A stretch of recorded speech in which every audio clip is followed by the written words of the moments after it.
Coulomb's ने दो आवेशों के बीच में बल कितना लग रहा है इस बात को या इस एक्सपेरिमेंट करके धमाल मचा दिया पूरा फिजिक्स में। और ये क्लास 12th का इलेक्ट्रोस्टैटिक्स चैप्टर्स है। इसमें हमें ये आसानी से पता चल जाएगा कि दो जो आवेश हैं, पॉइंट चार्जेस हैं, दो बिंदु आवेश हैं, उनके बीच में कितना बल लग रहा है। ये बड़ी खोज थी किसकी? कूलम्ब्स की। उन्होंने अपने एक्सपेरिमेंट के बाद में काफ़ी कुछ चीज़ें हमारे सामने फिजिक्स में रखी है कि दो जो बिंदु आवेश हैं उनके बीच में कितना बल लग रहा है। उससे पहले यहाँ पर कुछ लिमिटेशंस भी है। इसमें लिमिटेशंस क्या है कि ये जो लॉ है ना, कूलम्ब्स लॉ, ये क्या है? सिर्फ पॉइंट चार्जेस के लिए एप्लीकेबल है। किसके लिए है? पॉइंट चार्जेस के लिए है, ध्यान रखिएगा। इसके लिए पॉइंट चार्जेस के लिए एप्लीकेबल है। यह सिर्फ बिंदु आवेशों के लिए सत्य है। दूसरा क्या है? दूसरा ये है कि जब दो आवेश हैं तो वो रखे हों, ऐसा नहीं कि भाग रहे हैं, भागना नहीं है। दोनों आवेश को एकदम शांत बैठना है, तभी जाके इसकी वैल्यू को कैलकुलेट कर पाएंगे हम। नहीं तो अगर दो आवेश भागते रहेंगे तो मैग्नेटिक फील्ड जनरेट कर देंगे, मैग्नेटिक फील्ड जनरेट करेंगे तो मैग्नेटिक फोर्स को ऐसे काउंट करते रहेंगे। ऐसा नहीं है। यहाँ पर ये कहना है कि स्टेशनरी स्थिर हो, दोनों रखे हो। क्या हो? स्टेशनरी चार्जेस, स्टेशनरी चार्जेस के लिए। ओके, मान लिया, ये भी बात समझ में आ गई। तीसरा क्या है इसमें, एक चीज और है कि जो हमारी डिस्टेंस है ना, वो या तो बहुत कम हो और ना बहुत ज्यादा हो। अगर बहुत कम होगी तो फिर क्या होगा? न्यूक्लियर फोर्स आ जाएंगे। 10⁻⁻15 से कम हुई तो न्यूक्लियर बल, नाभिकीय बल आ जाएंगे। और उससे अधिक हो गई तो फिर फोर्स की वैल्यू बहुत कम हो जाएगी। इस बात का भी ध्यान रखा जाए। क्या रखा जाए कि दूरी ना तो बहुत ज्यादा हो ना बहुत कम हो। अब कम कितनी? इससे कम तो नहीं होना चाहिए। कितनी? 10⁻15 से कम ना हो, 15 से कम नहीं होना चाहिए, इससे लेस नहीं होना चाहिए, नॉट लेस देन होना चाहिए, नॉट लेस देन 10⁻⁻15। बस इन तीन चीजों को ध्यान रखना है। इस लॉ को पढ़ते समय इन तीन चीजों को ध्यान रखना है, तभी हमारा लॉ ढंग से समझ में आएगा। आपको समझ में आ गया होगा। चलो आगे बढ़ते हैं।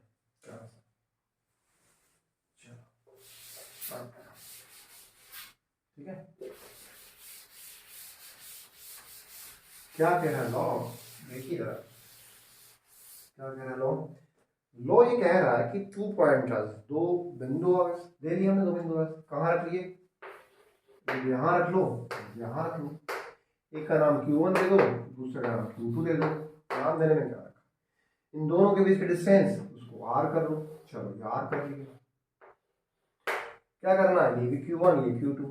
अब इन दोनों के बीच में क्या होगा? आकर्षण होगा या प्रतिकर्षण होगा? कैसे हम तो नहीं जानते। हम क्या कर सकते हैं? इसको प्लस प्लस रख लेंगे तो क्या होगा? विकर्षण होगा, प्रतिकर्षण होगा। ये प्लस ले लिया, ये माइनस ले लिया तो क्या होगा? आकर्षण हो जाएगा। समझ बात को। और ये हम रिपल्सन नाम देते हैं, ये अट्रैक्शन नाम देते हैं। ये माइनस है और ये प्लस होगा तो भी क्या होगा? अट्रैक्शन होगा। आपको पता है ये भी माइनस है और ये भी माइनस है तो रिपल्सन होगा। ये तो आपको पहले से ही पता है कि अगर प्लस प्लस चार्ज होते हैं तो उनमें रिपल्सन होता है। प्लस से माइनस है तो अट्रैक्शन होगा, माइनस माइनस है तो भी रिपल्सन होगा। तो यहाँ पर डिपेंड करता है कि नेचर आपने क्या लिया है। आपको एक्सपेरिमेंट करने के लिए या वैल्यू कैलकुलेट करने के लिए आपने उसमें क्या लिया है। ठीक है, चलो कूलम को सुनते हैं। कूलम क्या कह रहा है? कूलम ये कह रहा है कि इन दोनों के बीच में कितना बल है। कितना बल लगेगा? दोनों के बीच लगने वाला बल, the force act between 2 point charges is directly proportional to the product of the point charges। दोनों बिंदु आवेशों के गुणनफल के समानुपाती होता है लगने वाला बल। समझ में आया? लगने वाला बल ये है। एक बहुत सिंपल है, इसमें कोई ज्यादा दिमाग लगाना नहीं। आप इन दोनों का मल्टीप्लाई करना, लगने वाला बल प्रोपोर्शनल हो रहा है। अब क्या हुआ? दूसरी बात क्या बताई? ये तो पहली बात बताई हमने। दूसरी बात ये बताई कि लगने वाला जो बल है वो क्या है? इन दोनों के बीच की दूरी, किसके बीच की? Q1 और Q2 के बीच की दूरी के या डिस्टेंस के इनवर्सली स्क्वायर के क्या होता है? प्रोपोर्शन होता है, या दूरी के वर्ग के व्युत्क्रमानुपात होता है। Square of distance inversely proportion हो रहा है। ये दो उन्होंने बातें बताई। ठीक है, इन दोनों बातों को मिला दीजिए, मिला देते हैं। ये मिला देंगे, क्या हो गया? ए प्रोपोर्शनल टू Q1 Q2 आ गया अपॉन R स्क्वायर। फिजिक्स में जब भी ये प्रोपोर्शन आता है तो अपने साथ में क्या लेके आता है, कांस्टेंट लेके आता है। तो कांस्टेंट हटा दीजिए, कौन आर स्क्वायर। ये क्या है, इसको मीडियम का कांस्टेंट कहते हैं, माध्यम का परावैल्यूकांक कहते हैं। मीडियम का कांस्टेंट की दीजिए, क्या है, कांस्टेंट है। इसकी वैल्यू कितनी होगी, के की वैल्यू किधर लिखता हूँ, क्या होगी, के की वैल्यू होगी 1/4 पाई एप्सिलॉन नॉट या 9 × 10⁹ न्यूटन मीटर स्क्वायर पर कूलम स्क्वायर। कहाँ से आई, यह एक्सपेरिमेंट से आई, प्रयोगों से आई। ठीक है, लेकिन हमने अभी माध्यम क्या लिया है यहाँ पर, स्पेस, फ्री स्पेस या एयर। ओके, ये माध्यम क्या है हमारा, एयर या फ्री स्पेस है। इसमें कोई दूसरा माध्यम हमने अभी नहीं लिया है। दूसरे माध्यम के लिए के की वैल्यू बदल जाएगी, वो भी हम बात करेंगे अभी। ओके, यहाँ पर एप्सिलॉन नॉट क्या है ये बताना जरूरी है। एप्सिलॉन नॉट क्या है, परमिटिविटी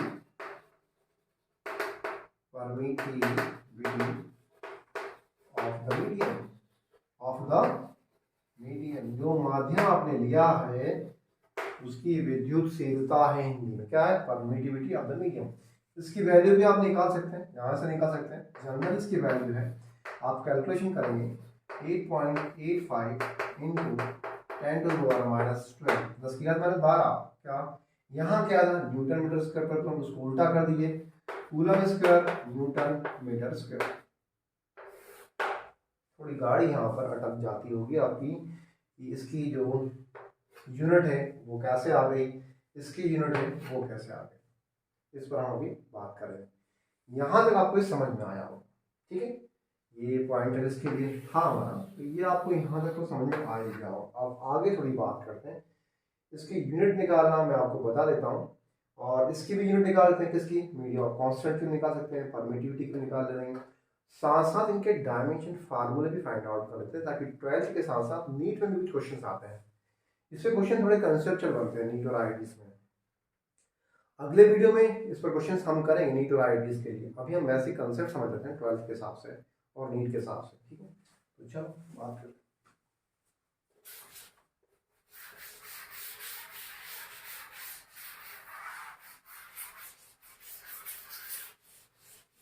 सब हो जाए, ठीक है। आप सोच रहे हैं ना कि कैसे निकाला इसमें, तो जनरली आपको ये पता है ना कि ये हमारा फार्मूला है ना, F = Q1 Q2 upon R square. हमें किसके निकालना, मतलब इसकी यूनिट निकालना है। तो एक सिंपल सी चीज़ है कि F के को यहाँ रखने दीजिए, तो F को इधर मल्टीप्लाई कीजिए, F × R स्क्वायर हो जाएगा। Q1 Q2 को इसके नीचे ला दीजिए, Q1 Q2 को कर दीजिए। तो आपको पता है फोर्स के लिए क्या होगी, न्यूटन होगी न्यूटन, और डिस्टेंस है तो क्या होगा, मीटर, तो मीटर का स्क्वायर हो जाएगा। ये Q1 है तो इसके लिए क्या, कूलम, और ये Q2 इसके लिए भी कूलम, तो 2 कूलम हो गए, अभी मल्टीप्लाई में, तो क्या हो जाएगा, न्यूटन मीटर स्क्वायर और coulomb square, right, newton metre square पर कूलम स्क्वायर। आई ना, किसकी आ गई, इसकी यूनिट आ गई, किसकी, माध्यम का परावैल्यूकांक जो लिया था। और हम किसकी बात करेंगे, परमिटिविटी। अब परमिटिविटी तो देखिए आप यहाँ पर K = कितना, 1/4 पाई एप्सिलॉन नॉट होता है, ये होती है। तो परमिटिविटी को ऊपर पहुंचाइए, K को नीचे लाइए, ऐसा कर लीजिए यहाँ पर। चलो यहाँ लिख ही लेता हूँ। देखिए यहाँ पर देखिए, मैं इसको इधर ले जाऊंगा और इसको नीचे लाऊंगा, तो ये हो जाएगा एप्सिलॉन नॉट = 1/4 पाई एप्सिलॉन 4 पाई के। अब देखिए ये तो क्या है, ये तो कांस्टेंट है, और इसकी जो यूनिट है वो आपको पता है, ये है ना, ये यहाँ रख दीजिए इसको, एप्सिलॉन नॉट ये रहेगा अपने आप, इसको तो आप ना भी लिखे चलेगा, लिख लीजिए, कोई बात नहीं। न्यूटन मीटर स्क्वायर क्या है, न्यूटन मीटर स्क्वायर, यहाँ लिखता हूँ मीटर स्क्वायर, और क्या है, कूलम स्क्वायर है। तो कूलम कहाँ जाएगा, यहाँ जाएगा, डिवाइड का डिवाइड चीज़ ऊपर चली जाएगी। तो क्या आ जाएगा, coulomb square upon newton metre square, newton metre square. ये किसकी आ गई यूनिट, एप्सिलॉन नॉट की आ गई। किसके लिए, एयर के लिए, क्या यूनिट आ गई, समझ में आया।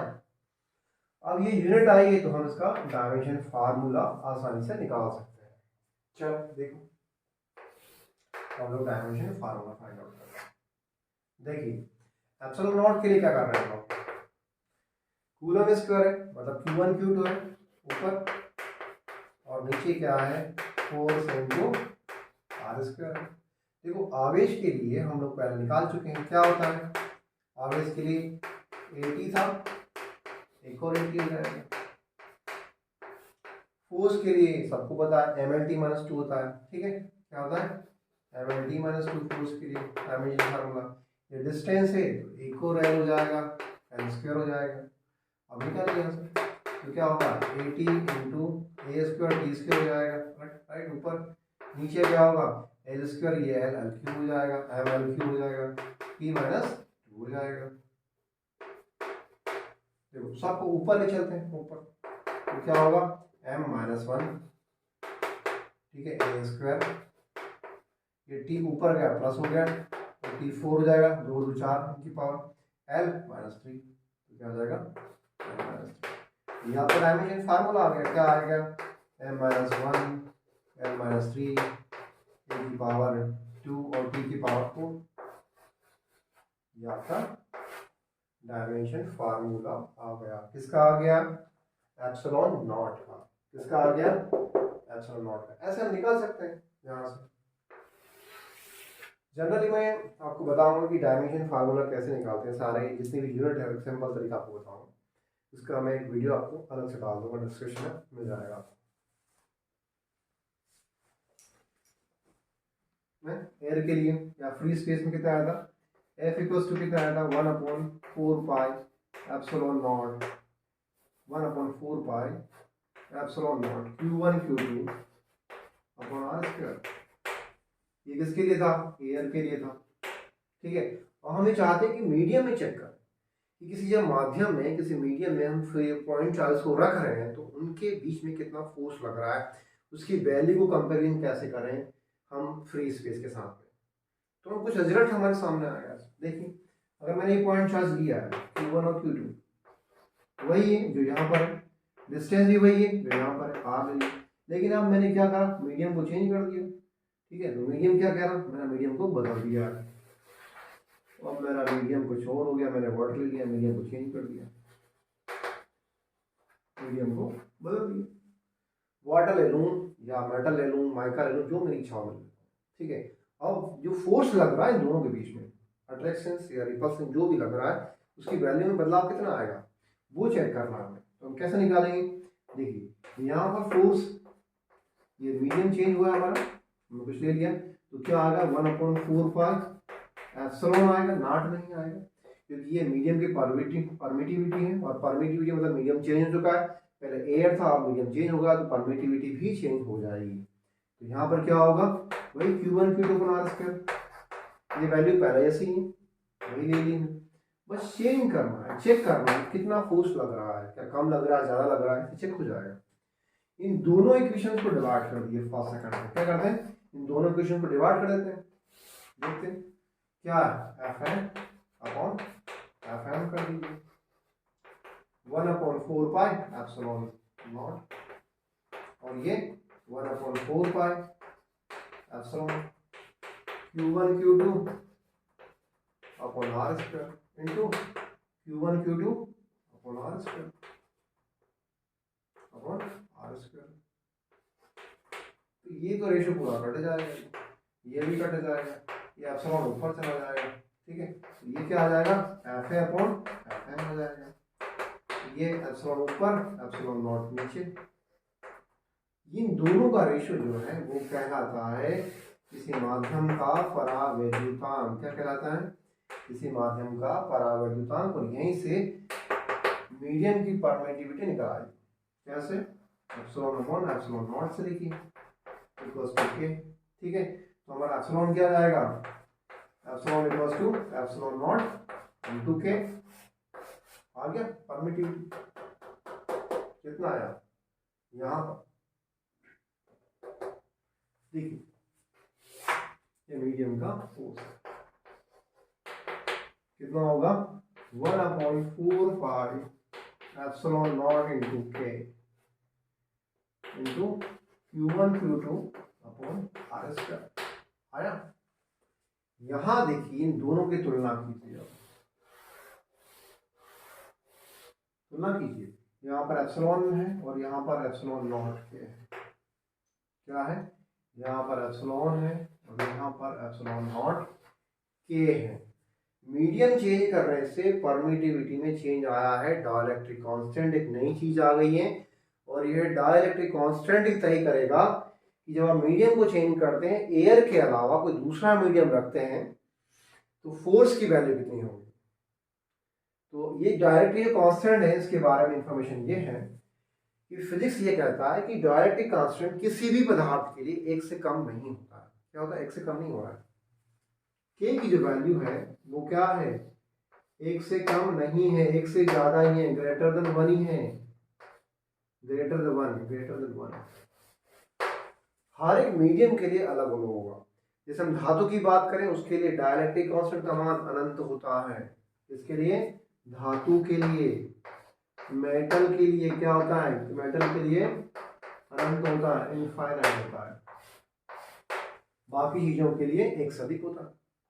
तो ध्यान दीजिए, यदि इसकी वैल्यू एक से अधिक है तो नीचे की वैल्यू यदि अधिक होगी तो इसकी वैल्यू ऑटोमेटिकली कम हो जाएगी। तो ये है कि किसी भी माध्यम में एयर को छोड़कर हम पॉइंट चार्ज को रखते हैं और फोर्स को कैलकुलेट करते हैं तो उसकी वैल्यू कम ही आएगी। क्या लगेगा, इसकी तुलना में कम बल लगेगा दोनों के बीच में, चाहे वो अट्रैक्शन हो या रिपल्सन हो, बल कम लगेगा। तो बल ज्यादा कहाँ लगेगा, सेम पॉइंट्स के लिए, सेम चार्जेस के लिए, सेम डिस्टेंस में। मीडियम चेंज हुआ एयर के अलावा तो एयर में फोर्स ज्यादा लगेगा। किसमें ज्यादा फोर्स लगेगा, एयर में। किसमें ज्यादा लगेगा फोर्स, एयर में, तुलनात्मक रूप से कोई दूसरा माध्यम आ जाए। तो ये रिजल्ट हम निकाल सकते हैं। धातु के लिए तो अनंत है के, यहाँ के की वैल्यू एक से अधिक होगी, मतलब नीचे की वैल्यू बढ़ गई पहले। इस तरह हम कंपेरिजन देख सकते हैं कि मीडियम और हम चेंज करते हैं, एयर से किसी और मीडियम में जाते हैं तो ये वैल्यू हमारी आती है। ये कैलकुलेशन आपको काम आएगा बाकी एग्जाम्स में भी और बोर्ड के एग्जाम्स में।